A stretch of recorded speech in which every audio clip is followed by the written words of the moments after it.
हर पीर से जुमा अपने फेवरेट शो न्यूज़ आई को यूट्यूब पर देखने के लिए डॉन न्यूज़ के ऑफिशियल यूट्यूब चैनल पर आइए, उसको सब्सक्राइब कीजिए और बेल आइकन को प्रेस कीजिए।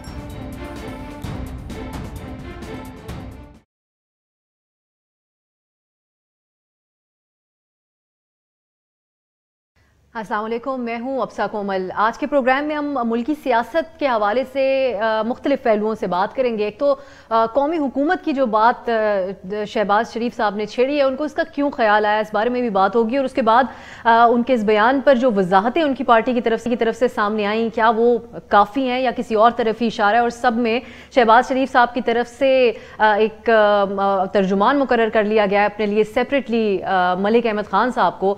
इसके बारे में भी हम बात करेंगे कि ये क्या निशानदेही करता है। क्या पार्टी की तर्जुमान मरियम औरंगजेब साहिबा शहबाज शरीफ साहब की तर्जुमानी नहीं कर रही, जो उनको पर्सनली एक और तर्जुमान रखना पड़ा। अब इस तनाजुर में ख्वाजा आसिफ का बयान भी बहुत अहम है। कल उन्होंने कहा एक टॉक शो में कि पार्टी मुफाहिमत और मुजाहमत के बयानिए में फंस कर रह गई है। ये उनकी तरफ से इसका एतराफ़ किया गया है। उन्होंने कहा कि पार्टी में 3 तरह के लोग हैं और कुछ ने लड़ लिया, कुछ ने लड़ना है और कुछ लड़ना नहीं चाहते। और सियासत के ढंग बदल गए हैं। अब सियासत नेशनल इशूज़ या नज़रियात के बजाय ज़ात के गिर्द घूम रही है, जिसे वो सियासत कहना भी नहीं चाहते।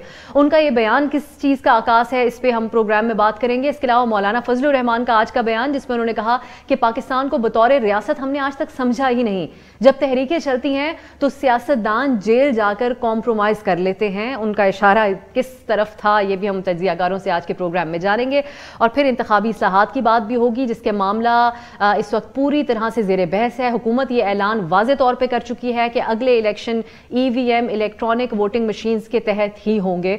और अपोजिशन जो कि पहले EVM पे बात तक नहीं करना चाह रही थी, उनके हवाले से एहसन इकबाल साहब का बड़ा अहम बयान है। उन्होंने कहा कि हुकूमत EVM पर इलेक्शन कमीशन को ब्रीफिंग दे, वहां पर बात होगी। तो क्या इससे मतलब ये लिया जाए कि अब कुछ बातचीत हो सकती है इसके ऊपर? आज तज्जियाकारों से इन तमाम मामलों के ऊपर बात करेंगे। हमारे साथ हैं सहाफ़ी और तज्जियाकार बशीर जैदी साहब, आमिर ज़िया साहब और महमल सरफराज साहिबा। बहुत शुक्रिया आप तीनों का। आगाज़ आमिर ज़िया साहब आपसे करूंगी। और पहले हम जरा कौमी हुकूमत की बात कर लेते हैं, क्योंकि टॉपिक ऑफ डिस्कशन यही है आजकल। ये कैसा ख्याल है शहबाज शरीफ साहब का, क्या वाकई कोई एक सियासी पार्टी इस मुल्क को नहीं चला सकती?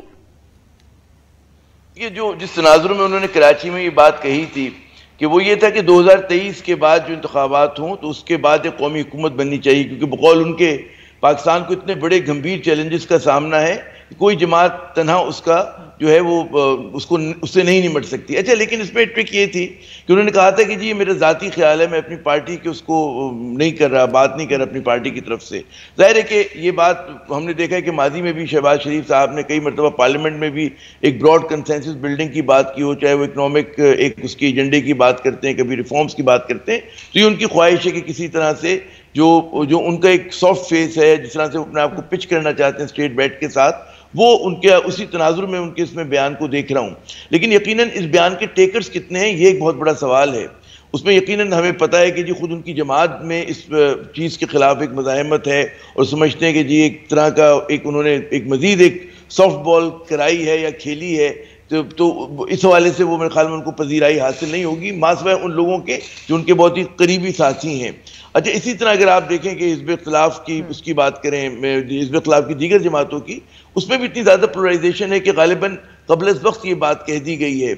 लेकिन दुनिया में ऐसा होता है कि जनाब बाज़-औक़ात इतने गंभीर चैलेंजेस होते हैं कि एक कौमी हुकूमत बन जाए। लेकिन क्या पाकिस्तान में वो दौर आ चुका है, कुछ तरह के चैलेंजेस हैं? क्या इसके नतीजे में ऐसा तो नहीं कि वो एक मुझे जुमला याद आता है मार्गरेट थैचर का, कई मरतबा मैंने प्रोग्राम में कोट भी किया है कि जी कि should I stand for consensus because consensus always leads to a weak decision. तो बाद औक़ात जब आप बहुत ज़्यादा कंसेंसस बिल्डिंग करते हैं तो आप वो फैसले नहीं कर पाते जो करने चाहिए। तो मैं समझता हूँ कि उनका एक तसलसल है शहबाज शरीफ की सियासत में कि जहाँ पर वो चाहते हैं कि लोगों को करीब लाएं और ख़ुद अपने आप को एक कंसेंसस फिगर के तौर पे पेश करें, ये उस तरफ एक कोशिश है। जी अफसर, सॉफ्ट इमेज को ही मजीद वो करना चाह रहे हैं। महमल, क्या जिस तरह आमिर साहब बात कर रहे थे, क्या ये ऐसा वक्त है, इस तरह की मजबूरियां इस वक्त हैं कि ये आइडिया फ्लोट भी करें शहबाज शरीफ साहब? क्या मकसद होगा इस बात का और बयान का, या हमने आउट ऑफ कॉन्टेक्स्ट लिया? और दूसरा, उनकी जमात की तरफ से इनिशियल जो रिएक्शन आया, मरियम औरंगजेब ने कह दिया कि उनकी ज़ाती राय है, और अब मलिक अहमद खान साहब को उन्होंने अपना तर्जुमान मुकर्रर कर लिया। तो ये बहुत एक और फासले की खबर है ये पार्टी के अंदर दरारों की। देखिए, अब सब बात यह है कि पार्टी के अंदर दो बयानी हैं, ये तो कोई सीक्रेट बात नहीं है, ओपनली भी बात करते हैं। ये हमें पहले भी नजर आया जब वो चाह रहे थे, जब वो पीपल्स पार्टी के लिए उन्होंने खाना भी किया ऑपोजिशन जमातों के लिए, तो उस वक्त भी हमने देखा कि पीडीएम के ऊपर शायद खाकान अब्बासी साहब, मरियम नवाज साहबा ने भी एक पूरा फिर वो लिया कि पीडीएम में पीपल्स पार्टी की वापसी नहीं हो सकती।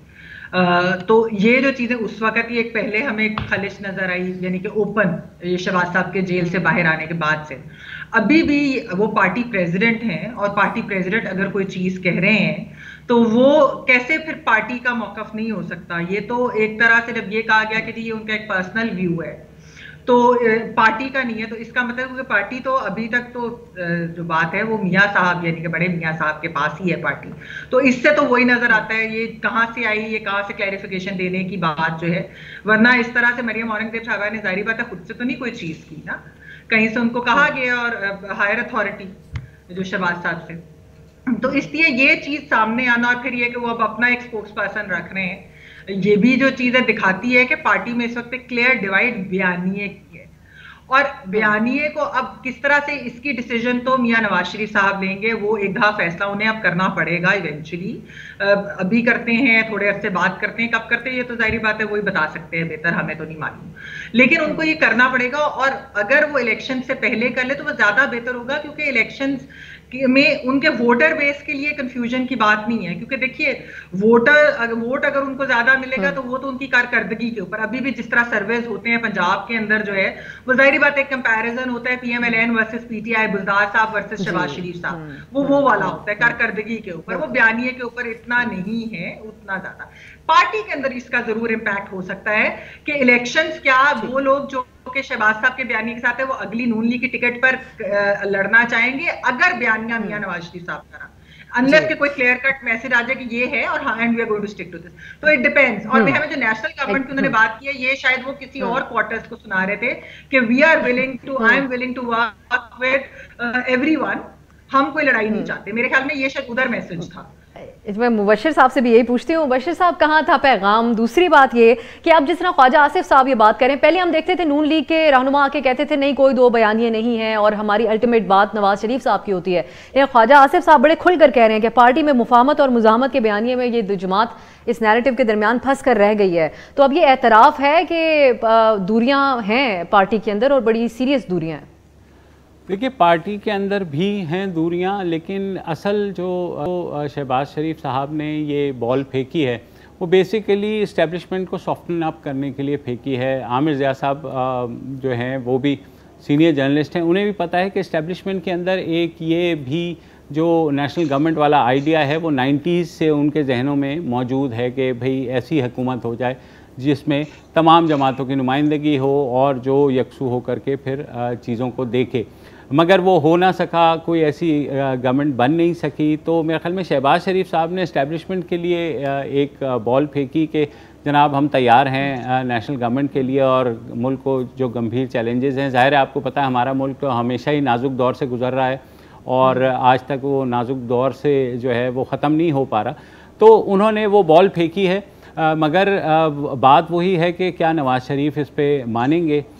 मेरे ख्याल में इवेंचुअली अगर कोई रिसेप्टिवनेस वहाँ से आती है, देखिए इस्टेब्लिशमेंट का जो एटीट्यूड है टूवर्ड मुस्लिम लीग नून वो खासा सख्त है और विज़ावी जो मुस्लिम लीग नून के जो सरबराह हैं नवाज़ शरीफ या उनकी साहबजादी जो हैं मरियम नवाज़, उन दोनों की बड़ी सख्त एक लाइन है। तो बीच में शहबाज शरीफ साहब जो हैं वो हमेशा से इस बात के ऊपर स्टैंड करते हैं कि हमें इस्टेब्लिशमेंट के साथ जो है बहुत ज़्यादा टकराव की कैफियत नहीं पैदा करनी चाहिए, लिहाजा उन्होंने ये बॉल फेंकी है। अब ज़रूरी नहीं है कि ये जो दाना है वो इस्टेब्लिशमेंट फौरी उचकले या उस पर कोई बातचीत शुरू हो जाए। मेरे ख़्याल में जैसे आमिर ज़िया ने कहा कि ये बात 2023 के इलेक्शन के बाद या उस दौरान ये हो सकती है। तो अभी फ़िल वक्त जो है मेरे ख्याल में इस्टेब्लिशमेंट कोई इस चीज़ के ऊपर जो है रिएक्शन शो नहीं करेगी। हाँ, अगर सिलसिले ऐसे ही चलते रहे, जो आइडिया लग रहा है कि ये हुकूमत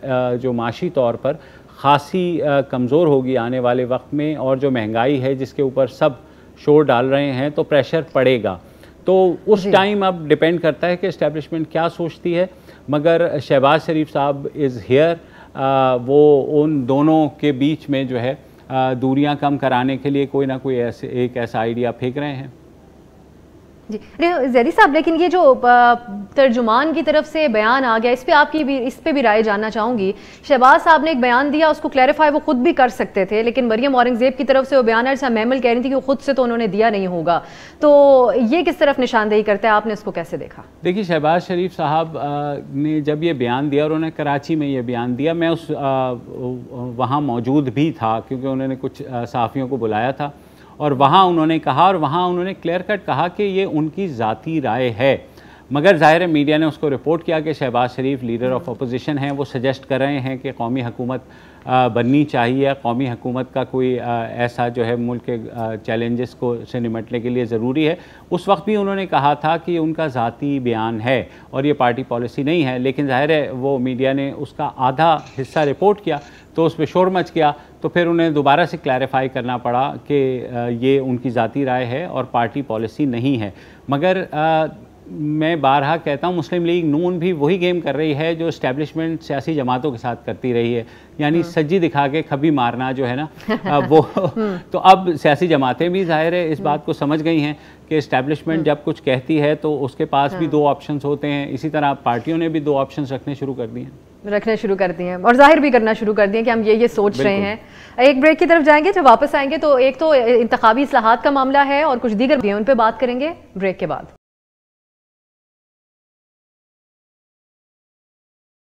खुशामदीद। प्रोग्राम में बात हो रही है मुल्की सियासी मामलात पर और प्रोग्राम के हिस्से में हम बात करेंगे इंतखाबी इस्लाहात और ख़ास तौर पे जो इलेक्ट्रॉनिक वोटिंग मशीन्स के हवाले से एक बहस छिड़ी हुई है काफ़ी अरसे से, उस पर बात करें। महमल, ये मैं आपकी तरफ सवाल लेके आना चाहूँगी कि आपको ये इंतखाबी इस्लाहात के हवाले से हुकूमत और अपोजिशन में से किसका रवैया दुरुस्त लग रहा है और किसका नहीं? क्योंकि हुकूमत ने पहले तो रिक्वेस्ट की, प्राइम मिनिस्टर साहब ने भी कि आइए हम इस्लाहात पर बात करते हैं, लेकिन अब ये प्रेस कॉन्फ्रेंस कर दी है और वाजे कर दिया है कि जो भी हो अगला इंतखाब इलेक्ट्रॉनिक वोटिंग मशीन के तहत ही होगा, और इसको अपोजिशन तो मानने को तैयार नहीं है अभी तक। देखिए, अब साहब पता है क्या चीज़ है, एक दफा जब पहले बात हुई थी नैब के, हुकूमत ने अपोजिशन को बुलाया था कि आइए मिलकर जो है नैब के कवानीन के अंदर अमेंडमेंट्स वगैरह करते थे। अच्छा, जब उन्होंने अपनी सजेशन दी और वो सारा कुछ हुआ तो उसके बाद हुकूमत से ही हमें ये सुनने को मिला हर प्रेस कॉन्फ्रेंस में और हर बयान के अंदर कि जी ये तो अपने लिए एनआरओ मांग रहे हैं, एनआरओ मांग रहे हैं। ये नहीं बताया कि उन्होंने अमेंडमेंट्स कही थी या क्या इस तरह की चीज़, मतलब बेसिकली उन्होंने एनआरओ का वो ढिंडोरा पीटा। अब अपोजिशन से जब आप बात करें ना तो अपोजिशन वाले कहते हैं अब हम इनके साथ क्यों बैठे, क्योंकि हम अगर एक इंतखाबी इस्लाहात पे इनके साथ बैठेंगे ये फिर हमारे गले कोई चीज डाल देंगे। वो एक जो लेवल ऑफ मिसट्रस्ट है ना दोनोों के दरमियान, वो वाली चीज है। अच्छा, जहां तक ईवीएम्स की बात है, एक है आतिफ मजीद साहब, वो जो है बड़े एक्सपर्ट हैं इस चीज के अंदर। जो पहला शायद प्रोटोटाइप वगैरह भी उन्होंने बनाया था, पिलडेट की एक वर्कशॉप हुई थी पूरी इंतखाबी इस्लाहात के ऊपर, उन्होंने कुछ बातें की थी जो बड़ी इंटरेस्टिंग है। उन्होंने कहा कि 195 कंट्रीज जो दुनिया में है according to EU parliamentary research, उसमें से 167 जो है वो सेल्फ डिस्क्राइब्ड डेमोक्रेसीज हैं। उनमें से सिर्फ 8 ममालिक हैं जो ईवीएम्स जो है इलेक्ट्रॉनिक वोटिंग ड्यूरिंग पोल्स वो इस्तेमाल करते हैं और 9 कंट्रीज ने अबैंडन कर दिया आइडिया। अच्छा, फिर उन्होंने उसके अलावा बताया कि जो इसकी कॉस्ट बहुत ज्यादा, और ये इलेक्शन कमीशन के लोग भी कहते हैं। कल के जिस शो की आपने एहसन इकबाल साहब वाले की बात की, उस प्रोग्राम के अंदर मुस्तफा नवाज खोखर साहब और एहसन इकबाल ने भी ये बात की थी कि इलेक्शन कमीशन तो अभी इस चीज के ऊपर मान नहीं रहा ईवीएम्स के ऊपर, इसकी कॉस्ट बहुत ज्यादा है। कोई आपको 1 मिलियन मशीन गालिबन चाहिए होंगी अकॉर्डिंग टू आतिफ साहब, उनकी रिसर्च है पूरी इसके ऊपर, वो बहुत एक्सपर्ट है इस चीज पे। तो बात यह है कि आपको ऐसी क्या मजबूरी पड़ी है कि आप बजाय इसके कि आप ये बात हो कि साफ शफाफ इलेक्शन हो, एक लेवल प्लेइंग फील्ड हो, आप ईवीएम्स के ऊपर क्यों कर रहे हैं? और देखिए आरटीएस का सिस्टम जो बैठा था, जैसे ये एक माजी में 2018 की एग्जांपल हमारे सामने है। ईवीएम भी एक इलेक्ट्रॉनिक वोटिंग मशीन है ना, कुछ भी हो सकता है, उसके अंदर बहुत सारी चीजें हैं। तो ये भी ऑपोजिशन अगर बात ये कर रही है, वो यही कह रही है कि आप फेयर एंड फ्री इलेक्शंस करें, आप ईवीएम पे इंसिस्ट करें, दाल में कुछ काला उनको लग रहा है। तो इसके ऊपर जी मैं आपकी बात ही आमिर साहब की तरफ लेके जाती हूँ। महमल, अगर आप कंप्लीट कर चुके हैं तो आमिर साहब, क्या इस केस में हमें हुकूमत का ये रवैया नजर आ रहा है कि वो कहते हैं हम अपनी मेजॉरिटी इस्तेमाल करके बिल भी पास करवा लेंगे, इंतखाब इसी के तहत होंगे, लेकिन क्यों इलेक्शन रिफॉर्म्स में ऑपोजिशन का भी एक पेज पे होना लाजमी है? क्योंकि फिर वही बात होगी, अगली बार शोर शराबा होगा कि इंतखाबात में धांधली हुई है। तो कौन अनरीजनेबल ज्यादा हो रहा है इसके अंदर, ऑपोजिशन या हुकूमत? आमिर साहब, जब पहली बात तो ये कि देखिए इंतखाबी इस्लाहात जो हैं वो सिर्फ इस पर नहीं होनी चाहिए कि जी वोट देने का तरीक़ाकार क्या होगा, इलेक्ट्रॉनिक होगा या मैनुअल होगा, ये भी इस पर भी बहस होनी चाहिए। लेकिन मैं समझता हूँ कि पाकिस्तान में इंतखाबी इस्लाहात जो है ब्रॉड बेस्ड होनी चाहिए, जिस पर बात ही नहीं हो रही, ना हुकूमत की तरफ से हो रही है ना हिज़्ब इख्तिलाफ की तरफ से हो रही है। वो इंतखाबी इस्लाहात पोलिटिकल पार्टीज़ के अंदर मज़ीद जमहूरियत लाने से लेकर जो है वो कैंडिडेट्स को जो नॉमिनेशन है उस तक पर होनी चाहिए कि किस किस्म के लोग जो हैं हमारे यहाँ कैंडिडेट्स बनते हैं, क्या उनका कोई अकाउंटेबिलिटी होगी, उनको टैक्स पेयर होना चाहिए, उन पर कोई करप्शन का किसी और तरह का क्रिमिनल केस अगर हो तो क्या रवैया होगा। तो ये बहुत सारे सवालात हैं मेरे ख्याल में कि जिन पर बात करने का वक्त आ गया है। हमारे यहाँ इंतखाबी इस्लाहात को बड़े महदूद दायरे कार में देखा जाता है कि जी सिर्फ वोटिंग वाला दिन, और यही हमारे यहाँ जमहूरियत का भी मतलब समझा जाता है कि वोट देने के बाद जमहूरियत के सम्राट अवाम तक पहुंचे ना पहुंचे इस पर हम लोग इतनी बात नहीं करते, ना हमारी सियासी जमातें बात करती हैं। तो पहली बात तो ये कि ज़्यादा अगर इंतखाबी इस्लाहात होनी है तो ज़्यादा ब्रॉड बेस्ड होनी चाहिए और उसमें बहुत सारे और अवामिल होने चाहिए। दूसरी बात ये, वो इकबाल का वो मिसरा है ना कि आईने नौ से डरना और वो तर्ज कोहन पे अड़ना, मुश्किल यही घड़ी है कौमों की ज़िंदगी में। तो इलेक्ट्रॉनिक वोटिंग मशीन जो है ये मतलब है जदीद दुनिया है 21st सेंचुरी में, मतलब अगर तरक्की याफ्ता ममालिक में किसी ना किसी और उसमें इस्तेमाल हो रही तो क्यों पाकिस्तान में नहीं हो सकती। हम अभी नहीं करेंगे, भी हो सकता है कि ये जैसे महमिल फरमा रही हैं कि जी बहुत महंगा होगा, तो ये ज़ाहिर तखमीने लगाए होंगे हुकूमत ने, वो समझते होंगे कि इस गुर्बत के आलम में भी हम किसी ना किसी तरह से ये जो 1 मिलियन मशीन हैं इनका बोझ हम उठा सकते हैं। तो मेरे ख्याल में इस चीज़ पे इतना तशवीश की बात नहीं। आखिर पूरा नाजरा का सिस्टम हमारा चल ही रहा है ना, मतलब कंप्यूटर पे चल रहा है। बहुत सारी चीज़ें जो हैं हम डरते थे हम कि जी ये चीज़ अगर मशीन में जाएगी तो क्या होगा। तो मेरे ख्याल में इस पर इतना बहस नहीं होनी चाहिए और यहाँ पर फ्लेक्सिबिलिटी हिज़्ब इख्तिलाफ को भी दिखानी चाहिए कि अगर इलेक्ट्रॉनिक वोटिंग हो रही है तो कोई हर्ज नहीं।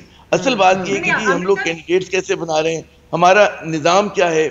जी कुछ कह रही है मेरे ख्याल में महमल। जी कह लें महमल। नहीं वैसे आमिर साहब इसमें ये कि चंद यूरोपियन ममालिक ने भी एक्चुअली बंद कर दी थी क्योंकि कुछ इश्यूज हुए थे। दूसरी चीज जो है वो ये है कि क्योंकि पाकिस्तान के अंदर एक वही मैं बात करी कि आरटीएस जिस तरह बैठ गया, अभी एफबीआर का जिस तरह डेटा जो है वो जो हैक हुआ, तो इस तरह की जब चीजें होती हैं तो फिर थोड़ा सा आपको जाहिर बात है खदशात तो होते हैं। पाकिस्तान के अंदर है ना एक बिल्कुल दुरुस्त, बिल्कुल महमिल ये खदशात हो सकते हैं, लेकिन वो मैं उन लोगों में से हूँ कि जिसका मशीन पे और कंप्यूटराइजेशन पर और इन चीजों पे ज्यादा भरोसा है।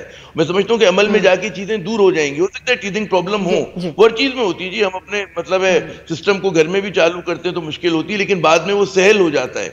तो हमें उस वो टीथिंग प्रॉब्लम से नहीं डरना चाहिए, बल्कि इस तरह से उसके ऊपर बात करें कि जनाब ये आसानी से इंप्लीमेंट हो जाए, एग्जीक्यूट हो जाए। तो ये मेरे ख्याल में एक तस्वुर होना चाहिए। लेकिन इंतखाबी इस्लाहात बहुत ब्रॉड बेस्ड हैं, इसमें बदकिस्मती से हमारे यहाँ कोई बात नहीं करता कि अवामी नुमाइंदगी, यानी कि सिर्फ अमीर ही लोग हमारी इंतखाब लड़ सकते हैं। कोई मतलब मिडिल क्लास का आदमी, कोई मजदूर तबके का आदमी, कोई किसान, वो तो नहीं लड़ सकता, क्योंकि आपने एक कॉन्स्टिट्यूंसी बेस आपके इलेक्शन होते हैं कि जी बरादरी के ऊपर अगर वोट मिलेगा। क्यों नहीं हमारे यहाँ बात होती इंतखाबी इस्लाहात में कि जी प्रोपोर्शनेट रिप्रेजेंटेशन पे बात हो। मतलब है हमारे यहाँ तो इस तरह का कोई चीज होती नहीं। मेरे ख्याल में इन चीजों पे ज्यादा तवज्जो देने की जरूरत है। जी जी आमिर साहब, बिल्कुल ऐसा ही है। और आप एक बात यह है कि इस्लाहात के हवाले से हुकूमत की शिकवा भी कर रही है कि ऑपोजिशन सिर्फ ईवीएम को जवाब बनाकर किसी किस्म की इस्लाहात पे बात नहीं करना चाह रही है। मुबशिर साहब, वजह क्या है? मैं आपसे जानना चाहूंगी, आपने भी बड़े शोज किए हैं इलेक्ट्रॉनिक वोटिंग मशीन के हवाले से और हम भी इस पर बात करते आ रहे हैं कि हुकूमत का 1 पॉइंट एजेंडा ईवीएम और जो ओवरसीज का वोट है उसके ऊपर रहता है और ऑपोजिशन इस बात पर मुसर है कि किसी सूरत पर ईवीएम। अब जब ये वजाहतें भी सामने आई कि पेपर ट्रेल होगी, वायरलेस होगा सिस्टम, तो क्या वजह है कि ऑपोजिशन भी इतनी ज्यादा इसके ऊपर अब सख्त स्टांस रखती है और हुकूमत भी ये करना ही चाहती है हर हाल में? देखिए, हुकूमत को अगर करना था ना तो थ्रू इलेक्शन कमीशन करते। उन्होंने इस बारे में इलेक्शन कमीशन से अपना सींग फंसा लिया समहाउ। अब इलेक्शन कमीशन उस पर रिएक्ट कर रहा है कि जनाब हम कैसे कर सकते हैं, आप पहले जा कर के आइन को बदलें और चीज़ें वो करें। मेरी इलेक्शन कमीशन में भी जो रेलिवेंट लोग हैं उनसे बात हुई है, वो भी कम बेश जो महमल कह रही हैं उसी तरफ इशारा कर रहे हैं कि ये एक्सरसाइज इतनी आसान नहीं है, इसके ऊपर हमें मज़ीद वक्त चाहिए। मुझे नहीं पता कितना वक्त चाहिए, क्योंकि आपको याद है 2018 से पहले भी सुप्रीम कोर्ट ने बड़ी कोशिश की थी, लेकिन इलेक्शन कमीशन ने उस चीज़ को उस वक्त भी नहीं माना था। तो मेरे ख्याल में अगर इलेक्शन कमीशन को ये इख्तियार दिया जाए कि वो इन तजावीज़ को लेकर के और एक ब्रॉड बेस जो है कंसेंसस करें, तमाम पॉलिटिकल पार्टीज़ के हेड्स को बुलाएं, पहले उनसे बात करें कि जनाब हम ये करने जा रहे हैं। मसला ये है कि हमारे यहाँ किसी भी सियासी जमात का इलेक्शन के ऊपर जो एक्साइज है उस पर एतबार नहीं है, और जो कुछ 2018 में हुआ उसमें भी आपने RTS जब बैठ गया तो जाहिर है लोगों के कान खड़े होने शुरू हो गए कि ये क्या हो रहा है। उसके बारे में कमेटी बननी थी, वो कमेटी नहीं बनी, कोई तहकीकात नहीं हुई। उससे पहले इलेक्शंस कौन से कोई साफ शफाफ हुए थे। तो ये जो पाकिस्तान में इलेक्शन हैं उसके ऊपर जो सबसे बड़ी एक बदएतमादी की छाप है, मेरे ख्याल में वही आड़े आ रही है, चाहे विद EVM और नो EVM। जो जमातें ये इलेक्शन हारेंगी, चाहे वो EVM लगा लें या ना लगाएं, उन्होंने बहरहाल ये कहना है कि जनाब धांधली हुई है, और अगर वहाँ पर भी सिस्टम जो है उसमें कोई ख़राबी आ गई, लेट्स से कुछ और हो गया, तो फिर दोबारा से ये बहस शुरू हो जाएगी कि जनाब ये देखें हम तो कह रहे थे। इंडिया में आप देखें, इंडिया में बहुत सी जगह पे विड्रॉ किया गया EVMs का, और उन्होंने दोबारा से मैनुअल वोटिंग स्टार्ट कर दिए। अब इंडिया हमसे रिसोर्स में बहुत बड़ा मुल्क है, उनका जो इलेक्शन कमीशन है वो बहुत ज़्यादा खुद मुख्तार है हमारे इलेक्शन कमीशन की निस्बत, और अपनी खुद मुख्तारी वो साबित भी करते हैं। हमारे यहाँ प्रॉब्लम यह है कि हमारे इलेक्शन कमीशन की तो कोई सुनता ही नहीं है। आपने बाई इलेक्शंस में देख लिया कि क्या क्या हुआ, फिर इलेक्शन कमीशन आया, ठीक है वो बाद में चीज़ें सुलझी, लेकिन इलेक्शन डे पे जैसे आमिर ने कहा कि इलेक्शन डे के ऊपर रिगिंग नहीं होती, it's a pre poll rigging भी होती है, और चीज़ें इलेक्शन डे तक आती हैं। फिर इलेक्शन की जो एक्साइज है अगर उसमें कोई रखना पड़ जाए, और electronically with the example of RTS, मेरे ख्याल में EVMs के लिए सोल अथॉरिटी इलेक्शन कमीशन को देनी चाहिए, हुकूमत को, और कहना चाहिए कि जी आप ये लीड करें, आप कंसल्टेशंस करें। मसला ये है कि यहाँ पर हुकूमत आ जाती है कि जनाब हम एक ब्रिलियंट आइडिया लेकर के आए हैं जो आज से पहले किसी ने इम्प्लीमेंट नहीं किया, और फिर सब लोग शुरू हो जाते हैं कि वाह वाह जी वज़ीर आज़म ने क्या आइडिया पेश किया है। तो ऐसा नहीं होता, एक जमाती हमारे यहाँ जो है निज़ाम नहीं है, ब्रॉड बेस्ड कंसेंसस की ज़रूरत है। बिल्कुल, मैं एक ब्रेक की तरफ जाऊंगी, और इसमें अब ये भी है कि इलेक्शन कमीशन इस बार वाह वाह करेगा इस प्लान के ऊपर, क्योंकि पहले तो वो वाज़े तौर पे कह चुके हैं। देखते हैं कि अब हुकूमत है क्या वो मना लेगी इलेक्शन कमीशन को, और इसके ऊपर कोई कंसेंसस होगा। एक ब्रेक, वापस आएंगे तो गुफ्तगू को जारी रखेंगे। ब्रेक के बाद खुशामदीद। अब बात कर लेते हैं जो सियासतदानों की तरफ से तबसरे किए जा रहे हैं कि मुल्क में कैसी सियासत हो रही है इस वक्त और कैसी नहीं हो रही, इसी पे जो बात हो रही है। मैं आमिर साहब आपकी तरफ पहले ये पॉइंट लेकर आऊंगी जो ख्वाजा आसिफ साहब ने कह दिया। उन्होंने कहा कि नजरियात की सियासत का वक्त अब चला गया है, तो क्या वाकई ही अब नजरियात की सियासत का वक्त नहीं है और अब शख्सियात और ऑप्टिक्स के गिर्द ज़्यादा सियासत घूमती है और फोकस ज़्यादा उस पर रहता है सियासतदानों का और पार्टीज़ का अपनी पॉलिसी के हवाले से भी? जी, बदकिस्मती से वाकई ऐसा ही कुछ हो रहा है कि आप ये देखें कि पहले सियासी जमातें जो थी उनका कोई विजन होता था, नजरिया होता था। अब आप मुझे बताइए कि PTI, पाकिस्तान पीपल्स पार्टी और नून लीग, इन तीनों की आप क़यादत के उनकी ज़ाहिर की शख्सियतें अलग अलग हैं, लेकिन अगर आप इनका प्रोग्राम एजेंडा देखें, तीनों ही जमातें IMF के पास जाती हैं, तीनों ही जमातें जो हैं प्राइवेटाइजेशन की बात करती हैं, तीनों ही बहुत सारी हर चीज़ में इनकी यकसानियत हैं। और ये तीनों ही जमातें जो हैं वो रिफॉर्म की बात जब हिज़्ब ख़िलाफ़ में होती हैं बहुत करती हैं इस्लाहात की, लेकिन जब इक़्तिदार में आ जाती हैं तो वो इस्लाहात नहीं कर पाती। और इसमें आपको मतलब है कि इसमें वही साहिब इख्तियार तबके के नुमाइंदे आपको हर पार्टी में नजर आएंगे। मतलब है जो क्लास कंपोजिशन है, क्लास स्ट्रक्चर जो है इन पार्टीज़ का, यानी कि जो इलेक्टेबल्स की सियासत है, वही लोग हैं, वही जागीरदार जाते हैं उनकी पार्टीज़ के अंदर, जो जिनको पीपल्स पार्टी भी घेरती है, नून लीग भी घेरती है, और इमरान खान साहब ने भी घेरा, क्योंकि जब उन्होंने माइनस इलेक्टेबल पॉलिटिक्स की थी तो वो नहीं आ पा रहे थे। कुछ हमारे निज़ाम का भी कसूर है इसमें। और फिर ज़ाहिर है कि जो सोवियत यूनियन के कोलैप्स के बाद हमने देखा कि बाएं बाजू की पूरी सियासत जो है वो तो लिपट गई, लेकिन दाएं बाजू का अगर मैं कहूँ कि दाएं बाजू की जो पॉलिटिक्स, जो इस्लामिस्ट पॉलिटिक्स है, रिलीजियस पॉलिटिक्स है, वो मेरे ख्याल में अब भी जो है वो अपनी नज़रियाती एतबार से मुस्तहकम है। वो बेशक पार्लियामेंट में आपको उसकी झलक इतनी नज़र ना आती हो, लेकिन एक अपोजिशन जो है वो पार्लियामेंट के बाहर भी है। तो वहाँ पर मैं समझता हूँ कि ऐसा नहीं है कि जहाँ पर लिबरल जो हैं वो एक अपॉर्चुनिज्म का सबूत देते हैं बहुत ज़्यादा, जो हमारे प्रो वेस्ट हैं, बाएं बाजू तकरीबन ख़त्म हो गया, नापैद है, सिर्फ नाम का ही है। तो वहाँ पे जो दाएं बाजू के लोग हैं, जिसको आप मतलब है मौलवी हजरात कह लें, जो रेडिकल इस्लामिस्ट हैं, वो अपनी बात के लिए मरना मारना जानते हैं। और वो ज़ाहिर है कि वो जमहूरी एम्बिट के अंदर बहुत सारे लोग यकीन नहीं रखते ऑपरेट करने के लिए। तो मैं बिल्कुल यानी कि जमहूरी के एतबार से डेमोक्रेटिक पार्टीज जो सो कॉल्ड है हमारी डेमोक्रेसी, एक शैम डेमोक्रेसी है, एक बड़ी फ्लॉड डेमोक्रेसी है, उसके तहत तो यकीनन बिल्कुल नजरियात की सियासत खत्म हो गई। लेकिन पार्लियामेंट से बाहर दायां बाजू अब तक मुस्तहकम है, लेकिन उसके मुकाबले में जो फोर्सेस अपने आप को क्लेम करती हैं कि वी आर द ऑल्टरनेट, वो जो हैं उस किस्म की ना कुर्बानियां देती हैं। आप अफगानिस्तान की मिसाल देखें, बड़े मजे की है कि वहां पर 20 साल $2.3 ट्रिलियन खर्च करके अमेरिका ने एक निज़ाम बनाया। उनके जो कोलैबोरेटर्स थे, उनके जो प्रो वेस्ट थे, लिबरल वहां के थे अफगान, वो पहला फायर हुआ, वो सारे के सारे भाग गए।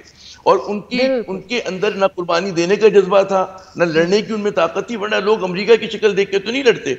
अगर मेरा कोई नजरिया है तो मैं अपने मुल्क में लड़ूंगा। अगर मैं समझता हूँ कि जी तालिबान गलत है तो फिर हम उसकी मुज़ाहमत करेंगे। लेकिन आप देखें कि वहां पे जितना वो एलिमेंट था, जो सो कॉल्ड लिबरल एलिमेंट था, वो सारा का सारा गायब हो गया। और उसमें और हमारे जो पाकिस्तान की सारी की हमारी क्लास रासी बड़ी है लिबरल की, उनमें और इनमें कोई ज्यादा फर्क नहीं है। हर चीज में वो भी उसी मगरिब की तरफ देखते हैं और बहुत ज्यादा पॉपुलिज्म आपको नजर आएगा। ये मैं मुबशिर साहब की तरफ लेके जाऊंगी आपका पॉइंट। और अमल में भी जी बिल्कुल है जी। मुबशिर साहब, अब एक तो जो आमिर साहब ने गुफ्तगू की है उसमें किस हद तक आप अग्री करते हैं उनसे, और दूसरा जब खुद सियासतदान इस तरह की बात करेंगे, जो कि आज मौलाना साहब ने भी कह दिया कि तहरीकें चलती हैं, सियासतदान जेल जाते हैं, फिर कॉम्प्रोमाइज़ कर लेते हैं, खुद जब सियासतदान और सियासी पार्टीज ये बात करेंगी तो फिर आम आवाम का सियासत और सियासतदानों से एतबार तो उठेगा? देखिए, नज़रियात की आप बात कर रही थी, मैं कहूँगा सिर्फ नज़र रह गई है और सब एक ही तरफ देखते हैं। तो वो जिसको आवाज़ दे देते हैं वो आके हुकूमत बना लेता है, बाकी अपनी बारी का इंतज़ार करते हैं, और यही हो रहा है बेसिकली। तो मुझे देखिए, लोगों को भी अब पता लग चुका है। आपको पता है, आप बाहर कहीं भी जाएं, किसी बाहर रिक्शा ड्राइवर, टैक्सी ड्राइवर को रोक के पूछ ले कि भाई मुल्क कौन चला रहा है, तो वो जो कहेगा वो आपको भी पता लग जाएगा, मुझे भी पता लग जाएगा। तो ये चीज़ें अब बिल्कुल सामने आ गए। मेरे ख्याल में इस्टेब्लिशमेंट को ये सोचना चाहिए कि उनका जो प्लान है कि हर दफ़ा एक नया खिलौना लेकर के आए, उसको टेस्ट करे, और वो खिलौना अगर ज़रा मैल फंक्शन करे या उनकी बात ना माने तो उस खिलौने को तोड़ के वो दूसरे खिलौने की तरफ चले जाएं। अब खिलौने हैं, जैसे आमिर ने बिल्कुल सही कहा कि कागज़ पे तमाम जमातों का जो मैनिफेस्टो है या प्लान है वो इतना ज़बरदस्त लगता है कि अगर ये आ जाए तो पाकिस्तान की तकदीर बदल जाए। मगर क्योंकि वो कॉम्प्रोमाइज़ हैं सबके सब, उनकी अपनी मजबूरियां हैं, वो डिलीवर नहीं कर पाते। और यही आप देख रहे हैं कि इमरान खान का भी यही हाल हुआ, IMF से लेकर के, महंगाई से लेकर के, डॉलर से लेकर के, कुछ भी आप कह लें, इतनी चीज़ें हैं अब सियासतदानों की कि वो कोई बात करते हैं तो टीवी वाले जो हैं, हम आप उनके पुराने क्लिप ही उन्हें दिखा दें तो वो काफ़ी रहता है। मेरे ख़्याल में ब्रॉड बेस्ड इलेक्टोरल रिफॉर्म्स का मतलब बिल्कुल जिस तरह आमिर ने कहा वैसे ही होना चाहिए कि जब तक आम आवाम को आप नहीं जो है इन्वॉल्व करेंगे, और उसका तरीका वाहिद लोकल बॉडीज़ है।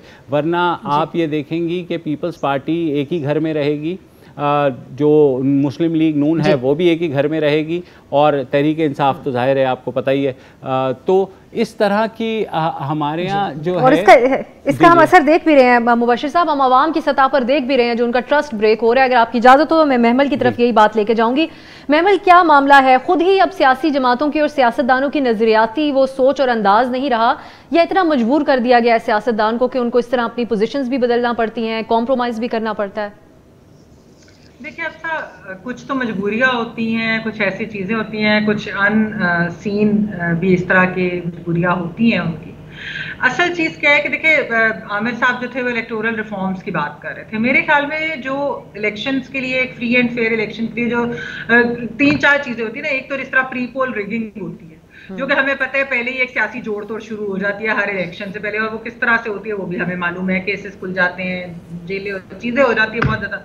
अच्छा, फिर दूसरी चीज़ जो है कि मीडिया के ऊपर एक इस तरह का प्रेशर, क्योंकि मीडिया जो अगर आज़ाद मीडिया हो तो वो बहुत सारी चीज़ें काउंटर भी करता है और वो बहुत सारी चीज़ें एक्सपोज भी करता है। तो हम देखते हैं कि मीडिया के ऊपर एक सेंसरशिप और वो वाली चीज़ जो है वो बढ़नी शुरू हो जाती है। ये हम अभी भी देख रहे हैं कि जिस तरह के मीडिया के ऊपर अटैक्स हो रहे हैं, आपके मीडिया ग्रुप के ऊपर हो रहे हैं, और मीडिया ग्रुप्स के ऊपर जिस तरह के अटैक हो रहे हैं, क्योंकि जो सवाल उठाता है उसके ऊपर फिर इस तरह से स्टार्ट हो जाता है। तो वो एक मीडिया को भी कॉम्प्रोमाइज़ करने की या उसको चुप कराने की वो चीज कोशिश की जाती है। तीसरी चीज होती है बहुत इंपॉर्टेंट, वो होती है अदलिया के फैसले। अच्छा, ये रीमा उमर साहबा ने तो खैर इस पे काफी डिटेल में भी बात की है, लेकिन ये जो 3 चीजें होती है बहुत इंपॉर्टेंट है। इसमें से 2 जो है फैक्टर्स, एक मीडिया, आजाद मीडिया, और एक है आजाद अदलिया या अदलिया के जो फैसले हैं। इसके लिए ऑपोजिशन को भी चाहिए कि इन चीजों के ऊपर वो आवाज उठाएं, वो बात करें, वो स्टैंड लें कि ये चीजें अगर ये चीजें ना रही, ये कॉम्प्रोमाइज होगी या इनके ऊपर भी कोई जब कदगन लग जाती है, तो फिर क्या होता है कि फिर इलेक्शन में रिगिंग करना और इस तरह की चीजें करना बहुत एक आसान हो जाता है और फिर लेवल प्लेइंग फील्ड नहीं मिलती। एक चीज अफसा, मैं एक चीज जरूर कहना चाहूंगी। आमिर जियाद साहब ने अफगानिस्तान के ऊपर बात की और उन्होंने कहा कि वहां पर बहुत सारे लोग जो, एक तो खैर उन्होंने कोलैबोरेटर्स का भी लफ्ज़ इस्तेमाल किया, फिर उन्होंने कहा कि वो भाग गए या बाहर चले गए। बात यह है कि देखिए, हमें वो चीज अपने लिए सोचनी चाहिए कि जिस चीज के क्या हम में से कितने लोग हैं कि जो एक तालिबान रूल के अंडर जो है वो रह सकते हैं। वहां पर अगर कोई नहीं वो तालिबान रूल की वजह से अगर वो गए हैं, उनके औरतों को जिस तरीके से ट्रीट किया जाता है, जिस तरह पे वहाँ माइनॉरिटीज को वहाँ बहुत डिबेटेबल है, बिल्कुल सही की जाती है, तो ये वाली बात के ना हम तो अफगान के उसमें हम रहकर नहीं कर सकते बात, क्योंकि 40 साल से वो लोग सफर कर रहे हैं। तो ये उनकी सफरिंग है। मेरा नहीं ख्याल कि हमें उनके ऊपर उंगलियां उठानी चाहिए। अगर कोई उधर से जाना भी चाह रहा है, बहुत मोहतात होकर बात करनी चाहिए। जैसे पहले कहा भी गया कि हमें सेलिब्रेट करने की भी इसको जरूरत नहीं। कलामी की आपसे माजरत, मुझे एक ब्रेक की तरफ जाना है, और वापस आएंगे तो हम जरा हुकूमत के रवैये की भी बात करेंगे।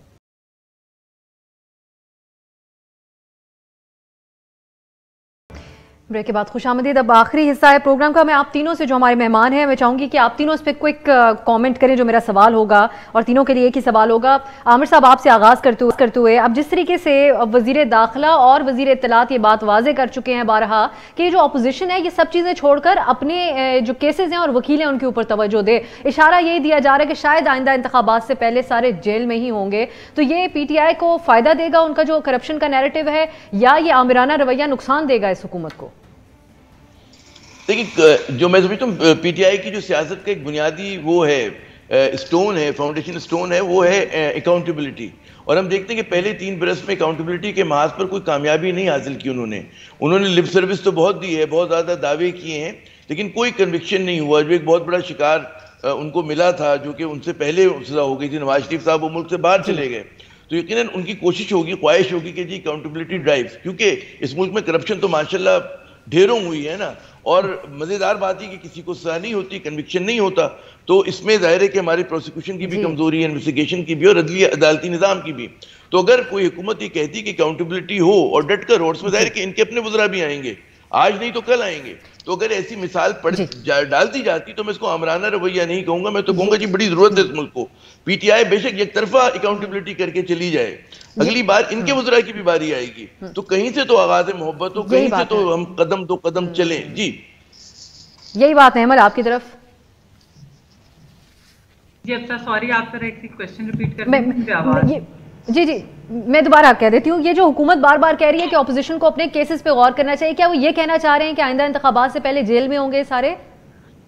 देखिए, अब तक ये सुना जा रहा है कि इन्होंने जिस तरह पहले साल में जिस तरह पकड़ धकड़ और वो सब हुई थी और फिर वो होती रही ग्रेजुअली भी, लेकिन ये कि थोड़ी सी जरा कम भी बीच में, आपको पता ही है जेल से भी कुछ बेल भी मिली, बाकी भी चीजें होगी, तो सुनने में आ रहा है कि ये भी एक, शायद अब ये नहीं जाहिर बात है मैं वसूख से नहीं कह सकती, लेकिन ये सुनने में आ रहा है कि ये भी हो सकता है कि आखिरी जो साल हो, जो इलेक्शन से 1 साल पहले दोबारा से इस तरह से पकड़ धकड़ शुरू हो जाए। मसला क्या है, जो इस तरह से अगर पकड़ धकड़ करेंगे तो मेरे ख्याल में उसमें इनका अपना भी नुकसान होगा। वो जरूर अपनी वोटर बेस को तो ये कह सकते हैं कि देखिए हमने तो अकाउंटेबिलिटी करने की कोशिश की, लेकिन और ऑपोजिशन का जो इल्जाम रहता है उसको भी तकलीफ मिलेगी। उससे बिल्कुल। मेरे पास वक्त अनफॉर्चुनेटली खत्म हो गया है। जी, मुबशिर साहब का कमेंट भी मैं नहीं ले सकी इस मामले पर, लेकिन वक्त क्योंकि खत्म हो गया। आप लोगों का बहुत बहुत शुक्रिया, महमूद सरफराज, आमिर जिया साहब और मुबशिर जैदी साहब। इंशाल्लाह नाजरीन, आपसे अगले हफ्ते मुलाकात होगी। खुदा हाफिज।